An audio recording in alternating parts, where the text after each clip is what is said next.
After Ernesto moved through Bermuda and into Newfoundland, thankfully activity's been very quiet out in the tropics. A little bit of lingering Saharan dust in place as well, which inhibits tropical development. That's what we're going to have in place for at least the next 7 to 10 days. Our friends at the National Hurricane Center at the moment aren't expecting any type of activity to begin to pick up again until we head into September. And I'll remind you that using tropical climatology, we can see that typically it's the first couple of weeks of September where we have our peak tropical activity. Noticing where we are at today and what's yet to come, still a lot of room as far as further development goes and the amount of development that could happen. So don't let your guard down for now. We still have a lot of season left, but of course with the dust in place that we have deep in the Atlantic Ocean, a much-deserved break, and let's hope that it can hold on as long as it can, and at least it will for the next 7 to 10 days. The next name on our list for our Atlantic storm season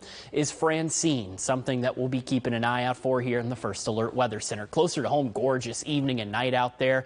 Feels really good outside already, and it's going to continue to improve overnight while we're sleeping. Many of us, it's already into the 60s. Check it out, Winnsboro, you're down to 66 now. A cool 63 for you in Manning, even Sumter, Winnsboro, your temperature already into the 60s, and they'll continue to fall as we head through the night tonight thanks to high pressure still controlling our forecast from our north and northeast. It'll filter in some drier and cooler air around the base of its circulation overnight tonight and into your Friday morning. That's why temperatures are going to fall off so quickly. A couple of clouds could keep parts of the southern Midlands and low country a little more mild tonight, but for the most part, at least into the low 60s around Orangeburg. For the rest of us, right at the 60-degree mark, and I wouldn't be surprised if we even woke up to some upper 50s out there tomorrow morning. So it will be a really nice start to the day. You might even need a jacket if you're out the door early in the morning. Temperatures will climb pretty quickly, though. Your daytime high Friday afternoon makes it up into the low 80s.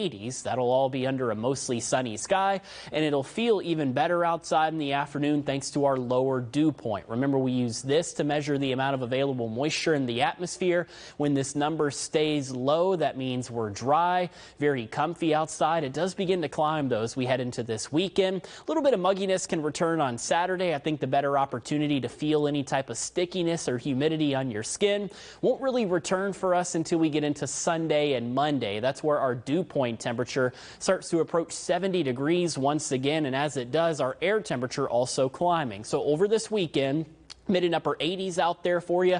By next week, we're back into the 90s, and that's going to be with some summer-like humidity. So you could call this false fall or just a taste of fall, because by next week, daytime highs climbing back into the 90s, and it looks like until at least September starts, we'll be hanging in the 90s with hit or miss storm chances next weekend.